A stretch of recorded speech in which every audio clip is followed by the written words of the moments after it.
ছাগলের টাকার বদলে গরু কিনতে আছে, এত দাম কম গাবতলীর হাটে গরু। সব একটা ছাগল 15 লক্ষ টাকা বিক্রি করছে শুনলাম।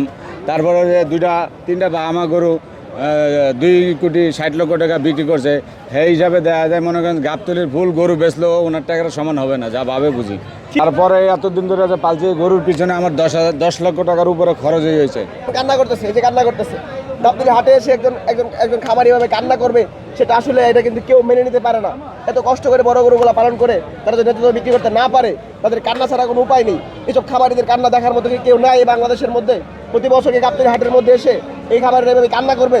আর যদি এইভাবে কান্না করতে থাকে, গাবতলী হাটে তো এই বড় বড় গরুগুলো আর খামারিরা নিয়ে আসতে পারবে না। আমরা চাই যে এই বড় বড় গরুগুলো তারা যদি আমি ক্রয় করে নিয়ে যাই। ভাই কান্না করবেন না, আল্লাহ আপনার মনের ইচ্ছা পূরণ করবে। এই যে ভাই কিন্তু একদম অসুস্থ হয়ে গেছে, উনি কান্না করে তারপর চাচ্ছে যে এই গরুটি তিনি বিক্রি করতে পারেন। গাবতলী হাটের বড় গরুর শেডে, এবং আমরা দেখতে পাচ্ছি এখনো কিন্তু কিছু বড় গরু রয়ে গেছে, এবং যেই গরুগুলো রয়ে গেছে সেই গরুর মালিকগুলো কিন্তু খুব হতাশার মধ্যে রয়েছেন। তো আমরা যাচ্ছিলাম এদিকে, এর মধ্যেই কিন্তু এই গরুটির মালিক আমাদেরকে ডেকে বললেন যে ভাই আমি এখন একদমে গরুটি বিক্রি করে দিব। তো চলুন আসলে নিজে একদমে গরু বিক্রি করবেন, কত দামে এই গরুটি আসলে বিক্রি করতে চাচ্ছেন সেই সম্পর্কে আমরা আপনাদেরকে একটু জানাই। আসসালামু আলাইকুম। ওয়ালাইকুম সালাম রহমতুল্লাহ বারকাতু। আচ্ছা ভাই, কেমন আছেন? আমি আল্লাহ পাকের ইচ্ছা দিনে ভালো আছি, কিন্তু বাসায় ভালো ছিলাম, গাবতলীর হাটে ভালো নাই। কারণ গাবতলীর হাটে দেখলাম যে গরুর দাম অনেকই কম। ছাগলের টাকা দিয়া গরু নিয়ে যাইতে আছে মানুষে, ছাগলের টাকার বদলে গরু কিনতে আছে, এত দাম কম গাবতলীর হাটে গরু। তো আমি এই গরুটা নিয়ে আসছি, আসার পরে অনেকে 300, 350, আপনার 7-8 লাখ টাকার গরু 300, 350, 250 এরকম দাম বলে। তাই আমি আর কি পেঁচাপেচি না বলে ফিক্সড রেট দিতে চাইছিলাম যে আমার গরুটা 550 হলে আমি ফিক্সড রেটে বিক্রি করব। 5,50,000 টাকা? 5,50,000 টাকা হলে ফিক্সড রেটে বিক্রি করব। হাটে দাম চেয়েছিলেন কত? আমি 750 দাম চাইছিলাম। আচ্ছা, 750 দাম চাওয়ার পরে 300, 350, 250 এরকম দাম বলে এত বড় গরুর। তাতে দেখা গেছে আমরা যে আজকে আমি এই যে 2 বছর ধরে গরুটা পালছি, অক্টোবর মাস 2022 রোজ শনিবার দিন হজরতপুর হাটের থেকে কিনছিলাম। আচ্ছা, তারপরে এতদিন ধরে যে পালছি গরুর পিছনে আমার 10 লক্ষ টাকার উপরে খরচ হয়ে গেছে। 2 বছরে প্রতিদিন যদি আপনার একটা গরুর পিছনে, বড় গরুর পিছনে 7 থেকে 800 টাকা খরচ হয়, তাহলে 2 বছরে কত টাকা খরচ হয়? আচ্ছা, 800 টাকা করে হলে 24,000 টাকা। হ্যাঁ, আচ্ছা, এক বছরেই তো তাহলে আপনার প্রায় কত? প্রায় 2.5 লাখ টাকা, প্রায় 3 লাখ টাকা। তাও তো হয় না ভাই? আর তাহলে 6 লাখ টাকা হয়। হ্যাঁ, যেটা আর কি 6 লাখ টাকা হলে ওরকমই আর কি, যেটা বললাম। 10 লাখ টাকা। হ্যাঁ। আচ্ছা দর্শক, এটা আপনারা একটু সংশোধন করে নেবেন। ভাই আসলে মুখ দিয়ে চলে আসছে, অনেক কষ্টের মধ্যে আছেন, ওইভাবে হিসাব করে বলেন নাই। আচ্ছা, 4-5 লাখ টাকা খরচ হয়েছে 2 বছর। 4-5 লাখ টাকা খরচ হয়েছে, এবং গরুটা কিনছিলাম আমি 230 দিয়া। 230 দিয়ে কিনা? হ্যাঁ, 230 দিয়ে কিনা। আমরা 4-5 লাখ না ধরে যদি 3 লাখ টাকা খরচ, একদম ন্যূনতম খরচ এই ধরনের গরু পালতে যে খরচ, তাও 5 লাখ টাকার উপরে এই গরুটার আপনার এখন ইনভেস্টমেন্ট আছে এবং আপনার পরিশ্রম আছে। এখন আপনি বিক্রি করে দিবেন 5 লাখ টাকা। হ্যাঁ, 5,50,000 টাকা ফিক্সড রেট বিক্রি করে দিবেন। আচ্ছা, তাহলে আপনি বলতেছেন যে গাবতলী হাটে কি এখন ছাগলের দামে গরু বিক্রি হচ্ছে? হ্যাঁ, ছাগলের দামে গরু পাওয়া যাইতেছে। কি বলেন? হ্যাঁ, আপনারা আরো যাচাই করে দেখেন, অনেকে যে গরু নিয়ে যাইতে আছে 60,000, 70,000 টাকা দিয়ে অনেক বড় বড় গরু। তাই? যে আচ্ছা, একটা ছাগল কিনলো তো 1-1.5 লাখ টাকা। হ্যাঁ, একটা ছাগল কিনলে ইমরান সাহেব একটা ছাগল 5 লক্ষ টাকা, 15 লক্ষ টাকা বিক্রি করছে শুনলাম। তারপরে যে তিনটা বাহামা গরু 2,60,00,000 টাকা বিক্রি করছে। সেই হিসাবে দেখা যায় মনে করেন গাবতলীর ফুল গরু বেচলেও ওনার টাকার সমান হবে না, যা ভাবে বুঝি। কি বলেন? হ্যাঁ, গাবতলীর ফুল গরু বিক্রি করলো?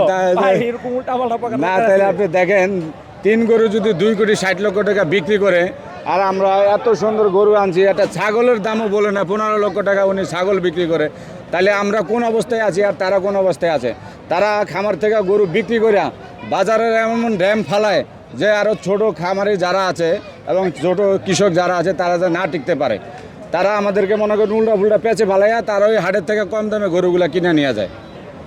তাই? যে আচ্ছা আচ্ছা, একটু যদি বলতেন, এই যে পেঁচে ফালিয়ে আসলে গরু কিনে আপনার এই যে এই বছর কি এরকম পেয়েছেন কিনে? যে হাট তোমরা ফাঁকা দেখতেছি, বড় গরু তেমন দেখতে পাচ্ছি না, কি মনে হয় এই খামারিরা কি গরু কিনেছে না আসলে যারা কুরবানি দিচ্ছে তারাই বড় গরু? অনেক খামারিরাই মনে করেন যে হাটের থেকে গরু কিনে নিতে আছে কম দামে। তাই? এবং দেখা গেছে আমরা যে গরুগুলা বিক্রি করতে পারতেছি না, পরবর্তীতে হাটে উঠাইমু, তারাই আবার কম দামে ওগুলা কিনে নিয়ে যায়। আমাদেরকেও আরও দেখা গেছে মনে করেন যে বলে এত বড় গরু টিকবো না, সমস্যা থাকতে পারে, স্টক করবো, বাজে ধরনের মনে করেন যে মধ্য ইয়ার ভিতরে থাকি, আমরা টেনশনে থাকি, তাতে দেখা গেছে আমরা কম দামে বিক্রি করে ফেলাই। দেখা গেছে বাধ্যতামূলক আমি একটা গরু পালছি, ওইটা মনে করেন যে দেখা গেছে আমার অনেক টাকার প্রয়োজন, আমি বেচতে হবেই। কারণ সে কম দামে বললেও বেচতে হবে, বেশি দাম বললেও বেচতে হবে, তাতে বাধ্যতামূলক আমাদের ঠেকা বিক্রি করে ফেলাই। আমরা কি বলতে পারি যে তাহলে আসলে আপনারা যারা বড় গরু পুষেছেন, গাবতলী হাটে নিয়ে এসেন, বড় গরু নিয়ে এসে এখন বিপদের মধ্যে রয়েছেন? আমি আমার জানা সত্ত্বেও আমার বুঝ থাকা অবস্থায় আমি কোনো দিন আর বড় গরু পালবো না, ছোট গরু পালবো। ছোট গরু পাইলে বড় গরুর দামে বিক্রি করবো, আর বড় গরু পাইলে ছাগলের দামে বিক্রি করবো না। এটা হলো আমার নিয়ত। এটা কি একদম পাক্কা নিয়ম? পাক্কা নিয়ত। শপথ করে লেছেন? শপথ করে নিচ্ছি। না কিরা কেটে লেছেন? না কিরা কাটি নেই, আমি তো আর কি শপথ করছি। আচ্ছা আচ্ছা আচ্ছা। আমি মনে করেন যে ছোট গরু পাইলে বড় গরুর টাকা নিব, আর বড় গরু পাইলে ছাগলের দাম নিব না। মানে ভাবি কি জানে গরু যে এখনো বিক্রি হয় নাই? ভাবি হলো মোবাইল বন্ধ রাখছে, কারণ ফোন দিব দেখে মোবাইল বন্ধ। মানে ভাবির ভাই মোবাইলই বন্ধ? আমার মোবাইল বন্ধ। আচ্ছা, গরু বিক্রি না করে যদি বাড়িতে যান জায়গা দিবে? গরু বিক্রি না করে বাড়িতে গেলে জায়গা দিবে, তারপর একটা কষ্ট আছে না মনে।